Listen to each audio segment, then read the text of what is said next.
Well, look, it's time once again to talk to our friend Allen out in Maryland, who is going to give his opinion about this week's theme, which is questions. Good evening, Allen. Hi, Gary. How are you? I'm doing well, and yourself? I'm finer than a frog's hair split 4 ways, buddy.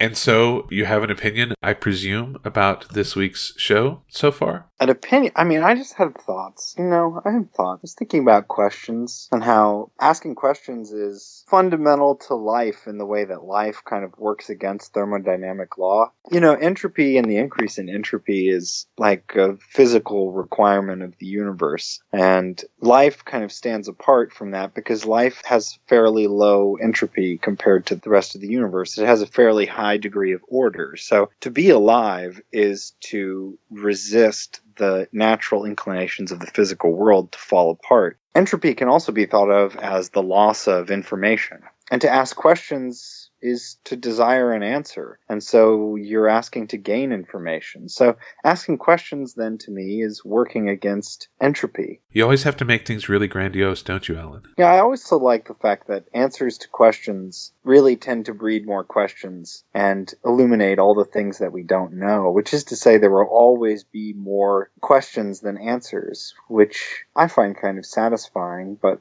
perhaps for the intellectually weak, it seems daunting. I don't know if we should go in that direction, Allen. The whole idea of asking questions, which is to say getting answers to questions, that's what asking a question is all about. Kind of made me think of the Dunning-Kruger effect. Are you familiar? No, what is that? The Dunning-Kruger effect is something that's seen in social psychology, wherein people who are fairly ignorant are much more likely to overestimate their ability to do a certain task because they don't really know how complex the task is. So they tend to be more confident. And people who really are knowledgeable, sometimes to their detriment, can really underestimate their ability to do a task because if they're knowledgeable on the subject, then they know how complex it is. I don't know what you're saying here, Allen. Yeah, I'm saying it pays to be dumb. I guess I'm just not sure how we can tell, short of getting to know someone, whether they're smart or dumb or whatever. Well, some people just exude that. Just like with me, I don't need to tell people that I'm so smart. All I have to do is whip out a notebook in public and people say, oh, he's too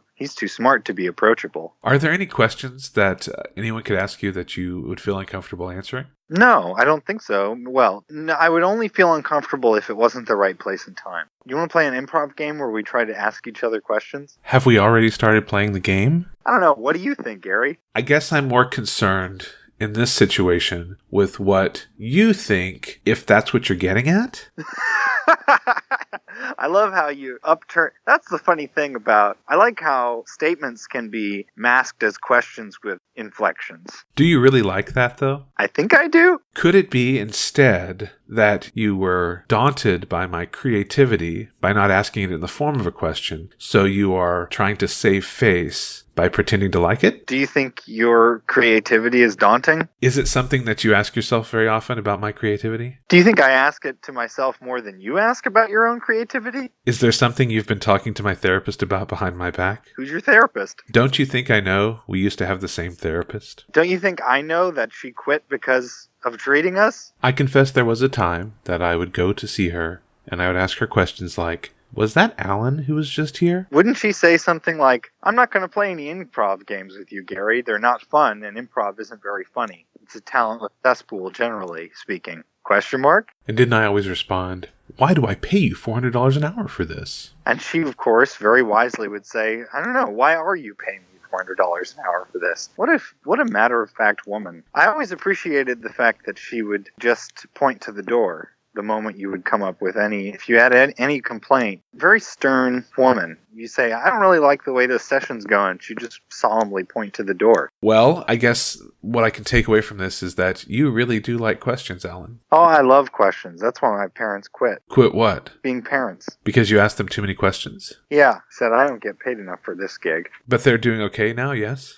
Yeah, we get along now. We're just friends. Well, as always, very enlightening talking to you. And I'm hoping that you're okay with this theme this week. I'm as satisfied as I can be. I'm just glad that you were here to help me decrease the entropy of the universe. We're two beautiful shining stars, Gary. Don't you ever forget that. Thanks for talking to us tonight, Allen. Take care.